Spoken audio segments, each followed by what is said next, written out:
Hi friends, എല്ലാവർക്കും നമസ്കാരം. എല്ലാവർക്കും നമ്മളുടെ പുതിയൊരു വീഡിയോയിലേക്ക് സ്വാഗതം. അപ്പോൾ ഇന്നൊരു day in my life video ആയിട്ടാണ് കേട്ടോ ഞാൻ വന്നിട്ടുള്ളത്. ഇപ്പോൾ കുറേ നാളായിട്ടുണ്ടല്ലോ ഒരു ഡേ ഇൻ മൈ ലൈഫ് ചെയ്തിട്ട്. അപ്പോൾ ആ ഒരു വീഡിയോ ആണ് ഇന്ന് ഞാൻ നിങ്ങൾക്ക് ഷെയർ ചെയ്യുന്നത്. അപ്പോൾ എല്ലാവരും കണ്ടിട്ട് ഇഷ്ടപ്പെട്ടവർ ലൈക്ക് ചെയ്യാനും കമൻറ്റ് ചെയ്യാനും സബ്സ്ക്രൈബ് ചെയ്ത് കൂടെ നിൽക്കാനും സപ്പോർട്ട് ചെയ്യാനൊന്നും മറക്കരുത്. അപ്പോൾ നമുക്ക് വീഡിയോ കാണാം. അപ്പോൾ ഇത് നമ്മൾ കുറച്ച് ദിവസം മുൻപ് എടുത്ത് വെച്ച വീഡിയോ ആണ് കേട്ടോ. അതൊരു 5-ാം തീയതിത്തെ വീഡിയോ ആണ്. അപ്പോൾ നമുക്ക് ഇവിടെ നെറ്റിന് കുറച്ച് പ്രോബ്ലംസ് വന്നിട്ടുണ്ട്. അതായത് നെറ്റ് കുറച്ച് സ്ലോ ആണ് കേട്ടോ. അപ്പോൾ ഡൗൺലോഡ് ചെയ്യാനും അപ്ലോഡ് ചെയ്യാനൊന്നും പറ്റാത്തൊരവസ്ഥയാണ് കേട്ടോ. അതുകൊണ്ടാണ് നമ്മുടെ വീഡിയോ ഇത്രയും വൈകിട്ടുള്ളത്.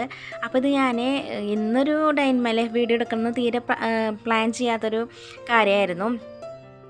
അപ്പോൾ ഇന്ന് നമ്മുടെ നമ്മുടെ നാട്ടിൽ അതായത് സുബ്രഹ്മണ്യ സ്വാമി ക്ഷേത്രത്തിൽ കൊടിയേറ്റാണ് കേട്ടോ. അപ്പോൾ നമ്മുടെ പൂയത്തിൻ്റെ അന്നാണ് സാധാരണയായിട്ട് ഇവിടെ ഉത്സവവും കാര്യങ്ങളൊക്കെ ഉണ്ടാവാറുള്ളത്. അപ്പോൾ ഇപ്രാവശ്യം 2 ദിവസമായിട്ടാണ് ഇവർ പൂരം ആഘോഷിക്കുന്നത്. അപ്പോൾ ഇന്ന് കൊടിയേറ്റൻ്റെ അന്ന് കുറച്ച് പൂരാഘോഷ കമ്മിറ്റിക്കാർ ഇന്ന് കുറച്ച് പൂരം കൊണ്ടുകൊണ്ട് അത് കഴിഞ്ഞിട്ട് പൂയത്തിൻ്റെ അന്നും കുറച്ച് ആഘോഷങ്ങളൊക്കെ ഉണ്ട് കേട്ടോ. അപ്പോൾ ഇന്ന് കുട്ടികളെ തന്നെ സ്കൂളിലേക്കൊന്നും പറഞ്ഞയച്ചിട്ടുണ്ടായിരുന്നില്ല. കാരണം നമ്മുടെ പടിക്ക് കൂടെ പൂരമൊക്കെ കൊണ്ടുപോകുമ്പോൾ അവർക്കും കൂടി കാണണ്ടേന്ന് വിചാരിച്ചിട്ട് അവരെന്നെ സ്കൂളിലേക്ക് പറഞ്ഞയച്ചിട്ടുണ്ടായിരുന്നില്ല. അപ്പോൾ അതുകൊണ്ട് തന്നെ ഇന്ന് കുറച്ച് ലേറ്റായിട്ട് എണീക്കാനായിട്ട്. ഇപ്പോൾ രാവിലേക്ക് ആണെങ്കിൽ നല്ല തണുപ്പും കാര്യങ്ങളൊക്കെ അല്ലേ. അപ്പോൾ അങ്ങോട്ട് ഉറങ്ങിപ്പോയി. കുറച്ച് നേരം വൈകിട്ടാണ് എഴുന്നേറ്റത്. അപ്പോൾ എഴുന്നേറ്റ് വന്നപ്പോൾ തന്നെ നമ്മൾ എന്തുണ്ടാക്കുക എന്നുള്ളൊരു ആശയക്കുഴപ്പത്തിലായിരുന്നു കേട്ടോ. അപ്പോൾ ചേട്ടനും പിള്ളേർക്കും അട ഭയങ്കര ഇഷ്ടമാണ്. അപ്പം എന്നാൽ അട ഉണ്ടാക്കാമെന്ന് വിചാരിച്ചു. അപ്പോൾ അതിന് വേണ്ടിയിട്ട് ഞാൻ ഇലയൊക്കെ മുറിക്കാൻ പോയ സമയത്താണ് നമ്മുടെ ഫ്രണ്ടിൽ കൂടെ നമ്മുടെ പൂരം കൊണ്ടുപോകാനുള്ള ആന ഇങ്ങനെ പോണ സൗണ്ട് കേട്ടത്. അപ്പോൾ പെട്ടെന്ന് ഇങ്ങനെ വീഡിയോ എടുത്തതാണ് കേട്ടോ. പിന്നെ ഞാൻ വിചാരിച്ചു അപ്പോൾ ഇന്ന് ഒരു day in my life video എടുക്കാമെന്ന്. കാരണം ഇന്ന് പൂരം കാര്യങ്ങളൊക്കെ ഉണ്ടല്ലോ. അപ്പോൾ എന്തെങ്കിലുമൊക്കെ വിശേഷവും കാര്യങ്ങളൊക്കെ ഉണ്ടെങ്കിലല്ലേ നിങ്ങൾക്ക് കൂടി ഒന്ന് കാണാനായിട്ട് ഇൻട്രസ്റ്റ് ഉണ്ടാവുള്ളൂ. അപ്പം ഇവിടെ തൊട്ട് നമ്മൾ സ്റ്റാർട്ട് ചെയ്യണം കേട്ടോ. അപ്പം നമ്മൾ ഗോതമ്പടയാണ് ഉണ്ടാക്കുന്നത്. ഫില്ലിംഗ് ആയിട്ട് ശർക്കരയും തേങ്ങയൊക്കെ വെച്ചിട്ടുള്ള ഒരു മിക്സാണ് കേട്ടോ. അപ്പോൾ അത് ഉണ്ടാക്കി ചുട്ടെടുത്ത് അപ്പോൾ ഞാൻ ഈ എല്ലാ ഇലയും ഇങ്ങനെ നിരത്തി വെച്ചിട്ട് അതിലേക്ക് പാകത്തിന് പരത്തി കൊടുത്തിട്ട് പിന്നെ അതിലേക്ക് ഇങ്ങനെ നമ്മുടെ തേങ്ങയുടെ മിക്സ് വെച്ച് കൊടുക്കുക ചെയ്യാറ് കേട്ടോ. കാരണം അങ്ങനെ വെക്കുമ്പോൾ നമുക്ക് എല്ലാത്തിലും ഈക്വലായിട്ട് വെക്കാൻ പറ്റും. പകുതി കൂടുകയോ കുറയുകയോ അങ്ങനെയൊന്നും ഉണ്ടാവില്ല. വളരെ എളുപ്പത്തിൽ നമുക്ക് ചെയ്യാൻ പറ്റും. അപ്പോൾ അങ്ങനെ നമ്മൾ അടയൊക്കെ ഉണ്ടാക്കി കുട്ടികളൊക്കെ കഴിച്ചു. അത് കഴിഞ്ഞിട്ട് ഞാൻ കുറച്ച് മേക്കപ്പിൻ്റെ പരിപാടികളൊക്കെ നോക്കുകയാണ് കേട്ടോ. കാരണം നമ്മുടെ വീട്ടിൽ തന്നെയുള്ള സാധനങ്ങളാണ്. തലേ ദിവസത്തെ ഇഡലി മാവ് ഉണ്ടായിരുന്നു കേട്ടോ കുറച്ച്. അപ്പോൾ അതിൽ കുറച്ച് മുൾട്ടാണി മുട്ടിയൊക്കെ ചേർത്ത് മിക്സ് ചെയ്തിട്ടുണ്ടെങ്കിൽ നമ്മുടെ മുഖത്തെ കരിവാളിപ്പൊക്കെ പെട്ടെന്ന് മാറാനായിട്ട് പറ്റും. അപ്പോൾ ആഴ്ചയിൽ 2 പ്രാവശ്യമൊക്കെ ചെയ്താൽ മതി കേട്ടോ. നല്ല മാറ്റം ഉണ്ടാവും. അപ്പോൾ അങ്ങനെ കുട്ടികളെയൊക്കെ കുളിച്ച് കഴിഞ്ഞപ്പോൾ അവർ പൂരം കാണാൻ വേണ്ടി പോയിട്ടാണ്. പിന്നെ ഞങ്ങൾ ഇന്നത്തെ ഫുഡ് എന്ന് പറയുന്നത് വളരെ സിമ്പിളാണ് കേട്ടോ. സാധാരണ പൂയത്തിൻ്റെ അന്നാണ് നമ്മൾ ആഘോഷവും കാര്യങ്ങളും അങ്ങനെയൊക്കെ വെക്കാറുള്ളത്. അപ്പോൾ ഇന്ന് നമ്മൾ പച്ചക്കറി ഒക്കെയാണ് ഉള്ളത്. അതായത് നമ്മൾ കുറച്ച് ചക്ക കിട്ടിയിട്ടുണ്ടായിരുന്നു. അപ്പോൾ അതിൻ്റെ കുരു എടുത്ത് വെച്ചിട്ടുണ്ടായിരുന്നു. അപ്പോൾ അതുകൊണ്ട് നമുക്ക് പരിപ്പും ചക്കക്കുരും മാങ്ങയും കൂടിയിട്ട് ഇന്ന് കൂട്ടാൻ വയ്ക്കാം. പിന്നെ തലേ ദിവസം ഏട്ട മേടിച്ചിട്ടുണ്ടായിരുന്നു. അപ്പോൾ അത് വറുക്കും ചെയ്യാമെന്ന് വിചാരിച്ചിട്ട്. അപ്പോൾ അമ്മ അതൊക്കെ നന്നാക്കി തന്നിട്ടുണ്ടായിരുന്നു. പിന്നെ ചക്ക കിട്ടാനിപ്പോൾ ഭയങ്കര ബുദ്ധിമുട്ടായിട്ടാണ്. അപ്പോൾ ഒരു കഷ്ണം ചേട്ടൻ കാശ് കൊടുത്ത് മേടിച്ചത് കൊടുന്നിട്ട് 200 രൂപയ്ക്ക് ഒരു കുഞ്ഞൊരു പീസ് കിട്ടിയത്. നല്ല ചക്കയായിരുന്നു, പക്ഷെ അധികം കഴിക്കാനൊന്നും ഉണ്ടായിരുന്നില്ല.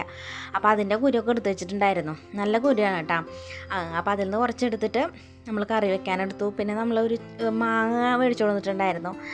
അപ്പോൾ ആ ഒരു മാങ്ങയിൽ നിന്ന് കുറച്ചെടുത്തിട്ട് നമ്മളൊരു ചമ്മന്തി ഉണ്ടാക്കാമെന്ന് വിചാരിച്ചു കേട്ടോ. അപ്പോൾ അതിലേക്ക് നമ്മുടെ മുറ്റത്ത് നല്ല അടിപൊളി എരിവുള്ള കാന്താരി മുളക് നിൽക്കുന്നത്, നല്ല പഴുത്തിട്ട് നിൽക്കുന്നുണ്ട്. അപ്പോൾ അവിടെ നിന്ന് അതിലേക്ക് ആവശ്യത്തിന് പൊട്ടിച്ചിട്ട് കൊണ്ടുവരാമെന്ന് വിചാരിച്ചിട്ട് ഞാൻ പൊട്ടിക്കാൻ പോയതാണ് കേട്ടോ. അപ്പോൾ നമുക്ക് പാകത്തിന് ഞേട്ടാ പൊട്ടിക്കണമല്ലോ. അപ്പോൾ എപ്പോഴും നമുക്ക് ആവശ്യം വരുമ്പോൾ അവ പോയി പൊട്ടിക്കുകയാണ് ചെയ്യാറുള്ളത്. അപ്പോൾ നമുക്ക് ചമ്മന്തിയിലേക്ക് വേണ്ടിയിട്ടുള്ള മുളക് ഇവിടെ പൊട്ടിച്ച് കൊടുത്തിട്ടുണ്ട്. അപ്പോൾ അതൊക്കെ വെച്ചിട്ട് നമുക്കൊരു ചമ്മന്തി ഉണ്ടാക്കാം കേട്ടോ. അപ്പോൾ അങ്ങനെ ഉച്ചയായപ്പോഴേക്കും നമ്മുടെ പരിപ്പ് കറി റെഡിയായി, ചമ്മന്തി റെഡിയായി, നമ്മൾ മീനും വറുത്തിട്ടുണ്ട് കേട്ടോ. അപ്പോൾ അതൊക്കെ കൂട്ടിയിട്ട് നമ്മൾ ഫുഡ് കഴിക്കാൻ വേണ്ടി പോവാണ്.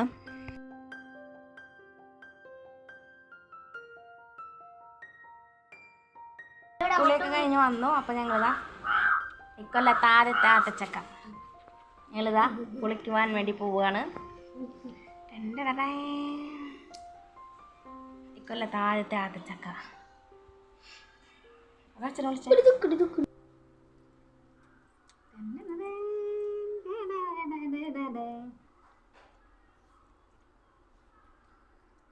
ഇനി നമ്മളിത് ഇങ്ങനെ എടുക്കാം.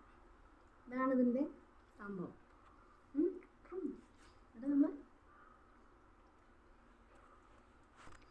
അങ്ങനെ ഫുഡൊക്കെ കഴിക്കൽ കഴിഞ്ഞപ്പോൾ ഞങ്ങൾ ആത്തച്ചക്ക എടുത്ത് മുറിക്കുകയാണ് കേട്ടോ. അപ്പോൾ നല്ലൊരു ഗുണ്ടപ്പൻ ആത്തച്ചക്ക കിട്ടിയിട്ടുണ്ടായിരുന്നു. അപ്പോൾ എല്ലാവരോടും തുടരുത്, എനിക്ക് വീഡിയോ എടുക്കണം, ഷോർട്സ് ഇടാൻ വേണ്ടിയിട്ട് എടുക്കണം എന്ന് വിചാരിച്ചിട്ട് അങ്ങനെ വെച്ചേക്കായിരുന്നു കേട്ടോ. അപ്പോൾ അങ്ങനെ അതെടുത്തിട്ടും കട്ട് ചെയ്തിട്ട് എല്ലാവർക്കും തുല്യമായിട്ട് പങ്കുവെച്ച് കൊടുക്കുകയാണ്. എല്ലാവർക്കും ഭയങ്കര ഇഷ്ടമാണ് ഈ ഒരു ആത്തച്ചക്ക എന്ന് പറയുന്നത്. നല്ല മധുരമാണ് കേട്ടോ. പിന്നെ നമ്മുടെ വീട്ടിൽ കുറേ ആത്തച്ചക്കയൊക്കെ ഉണ്ടായിരുന്നു. ഇപ്പോൾ നമുക്ക് 1-2 മരങ്ങളുള്ളൂ. അതിൻ്റെ മുകളിൽ അപൂർവമായിട്ട് 1-2 ഉണ്ടാവാറുള്ളൂ കേട്ടോ. അപ്പോൾ അതുകൊണ്ട് തന്നെ എല്ലാവർക്കും ഭയങ്കര കൊതിയാണ് അത് കഴിക്കാൻ വേണ്ടിയിട്ട്. ലച്ചുനൊക്കെ ഭയങ്കര ഇഷ്ടമാണ് കേട്ടോ. കുറേ ഉള്ള സമയത്തൊന്നും അവർക്കൊന്നും തീരെ വേണ്ടായിരുന്നു. ഇപ്പോൾ കിട്ടാനില്ല, അപ്പോൾ 1-2 ഉണ്ടാവാറുള്ളൂ. അപ്പോൾ അത് നമുക്ക് ഓരോന്നായിട്ട് ഇങ്ങനെ പഴുത്തിട്ട് കിട്ടാറുണ്ട് കേട്ടോ. അപ്പോൾ നമുക്കിന്ന് കിട്ടിയപ്പോൾ അതിങ്ങനെ എല്ലാവർക്കും പങ്കുവെച്ച് കൊടുക്കുകയാണ് കേട്ടോ. അപ്പോൾ നമ്മുടെ ഫുഡൊക്കെ കഴിച്ച് കഴിഞ്ഞ് ഒരു 3 മണി 4 മണിയോട് കൂടിയിട്ട് നമ്മുടെ ആനനെ എഴുന്നള്ളിക്കാൻ വേണ്ടിയിട്ട് കൊണ്ടുപോകാൻ കേട്ടോ. ഇത് നല്ല പോലെ അലങ്കരിച്ചിട്ട് നമ്മുടെ വീട്ടിലേക്ക് തിരിച്ച് വരും. അപ്പോൾ നമ്മുടെ വീടിൻ്റെ ഫ്രണ്ടിൽ കൂടെ പൂരം പോവുക. അപ്പോൾ അത് നമ്മൾ കാണാൻ വേണ്ടിയിട്ട് നിൽക്കുകയാണ് കേട്ടോ.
അപ്പോൾ പൂരമൊക്കെ പോയി, പൂരത്തിൻ്റെ കൂടെ ചേട്ടനും പോയിട്ടുണ്ട് കേട്ടോ.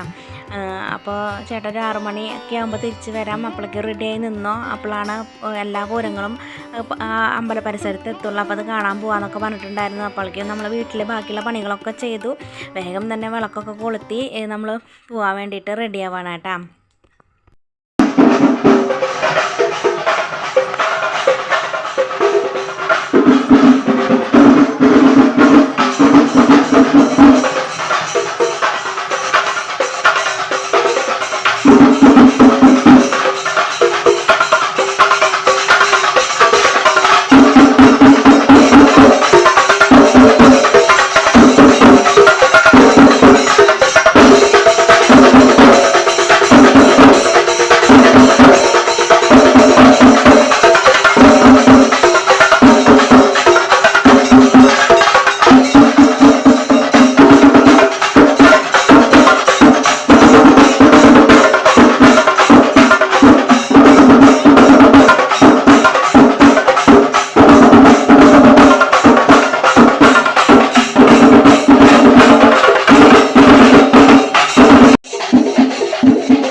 അപ്പോൾ ഇന്നത്തെ വിശേഷങ്ങൾ ഇവിടെ അവസാനിക്കുകയാണ് കേട്ടോ. അപ്പോൾ വീഡിയോ ഇഷ്ടപ്പെട്ടെങ്കിൽ നിങ്ങൾ ലൈക്ക് ചെയ്യാനും കമൻറ്റ് ചെയ്യാനും സബ്സ്ക്രൈബ് ചെയ്യാത്തവരെ സബ്സ്ക്രൈബ് ചെയ്ത് സപ്പോർട്ട് ചെയ്യാനൊന്നും മറക്കരുത് കേട്ടോ. അപ്പോൾ നമുക്ക് വീണ്ടും കാണാം. അതുവരെ എല്ലാവർക്കും ബൈ ബൈ.